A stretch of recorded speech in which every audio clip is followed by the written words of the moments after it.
We now move on to the 10-minute rule motion, freedom of expression, and I come to Nick Timothy. Thank you, Madam Deputy Speaker, and I beg to move that leave be given to bring in a bill to make provision about freedom of expression in relation to religion or belief systems and for connected purposes. Madam Deputy Speaker, I do not believe that Muhammad was a prophet sent by God. I do not accept the instructions he said he received from the Archangel Gabriel. I do not accept that the sunnah, or body of Islamic laws, has any relevance to me. I respect the religious beliefs of others, but I do not mind if Muhammad is satirised, criticised or mocked. I'm not a Muslim, and I choose not to live by the moral codes set out by Islam.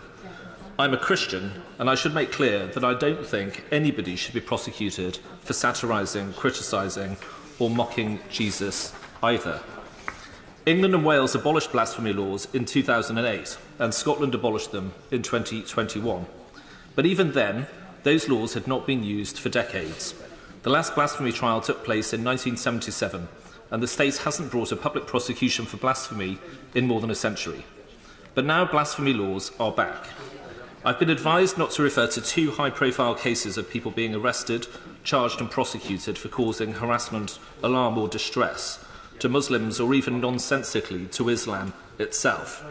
So while I will keep my speech to the conceptual, I invite the House to recall that there are real examples of what I raise in the criminal justice system right now. The issue is the way Sections 4 and 5 of the Public Order Act 1986 are being used, far beyond the intent of Parliament, to police what we can and cannot say about Islam. I will come to the details of Sections 4 and 5, but first I want to say something about the intent of the Public Order Act. The long title of the Act makes clear its purpose was to abolish some common law and statutory offences to make way for new offences relating to public order. Nowhere in the second reading debate from 1986 did anybody raise the need to protect religions or followers of religions from offence. The context of the Act was football hooliganism and the riots in Brixton and Broadwater Farm. It's true that Part 3 of the Act created new offences relating to racial hatred, and this was amended to include religious hatred by the Racial and Religious Hatred Act 2006. But in Part 3, in Section 29J, to which we will return, the Public Order Act says, "Nothing in this part shall be read or given effect in a way which prohibits or restricts discussion, criticism or expressions of antipathy, dislike, ridicule, insult or abuse of particular religions or the beliefs or practices of their adherents." We can therefore be confident that the Public Order Act, even as amended, was never intended to become a blasphemy law. This obvious conclusion is reinforced by the fact that the controversies regarding blasphemy and Islam in this country began 2 years after its introduction, in 1988, with the publication of the Satanic Verses. Since that year, and the protests and fatwa against Sir Salman Rushdie, our public conversation about Islam has been limited through a mixture of self-censorship and more official restrictions, such as the definition of Islamophobia accepted by many public bodies. These restrictions are motivated not by a desire to avoid offence, consider the criticism and mockery made of other religions, but fear of a violent response by those who are offended. Some say public order offences are not the same as a blasphemy law, and that it can be legitimate to prosecute somebody for saying something that might cause wider disorder. Perhaps in some circumstances this may be so, but we should interrogate this line of thinking. First, the Crown Prosecution Service gave the game away by charging one man with causing distress to the religious institution of Islam, which is pretty much the dictionary definition of blasphemy. But second, twisting the law to make a protester responsible for the violent reaction of those who will not tolerate the opinions of others is wrong. It destroys our freedom of speech. Some argue that while this may be regrettable, it's now an unavoidable consequence of the multicultural society in which we live today. By this logic, the state must police the boundaries between different ethnic and religious groups to avoid disorder.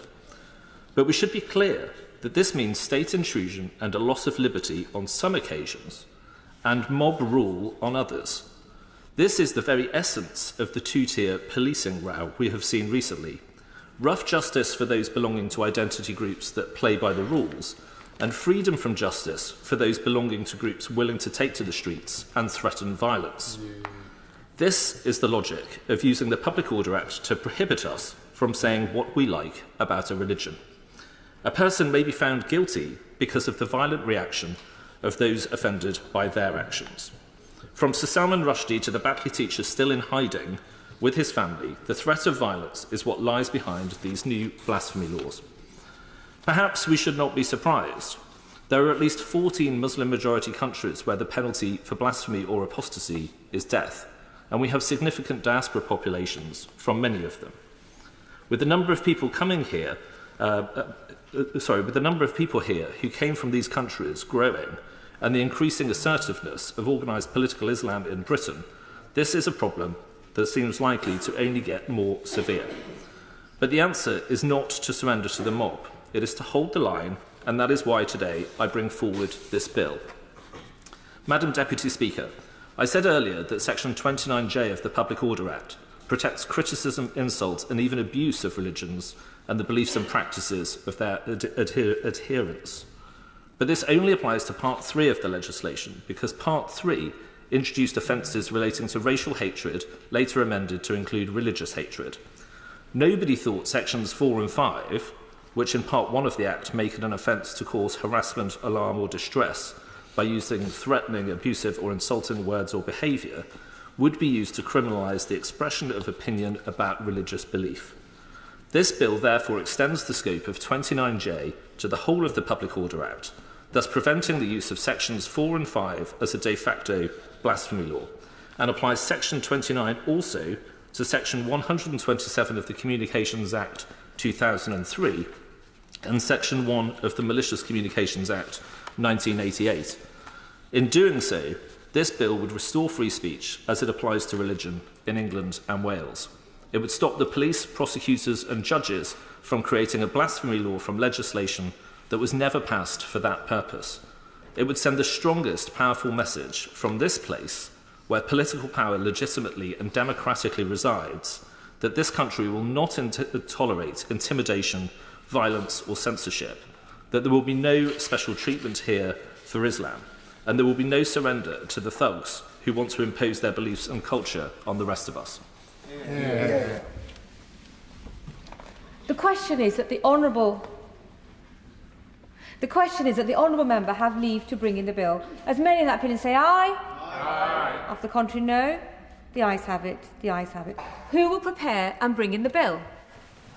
Thank you, Madam Deputy Speaker. John Cooper, Luke Evans, Richard Holden, Robert Jenrick, Rupert Lowe, Rebecca Paul, Jack Rankin, Alex Shelbrook, Bradley Thomas, Tom Tugendhat, Gavin Williamson and me.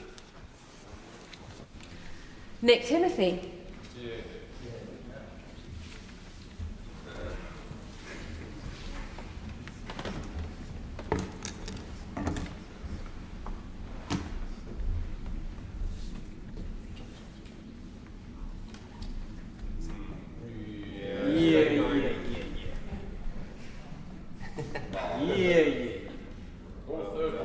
So many bows, many bows.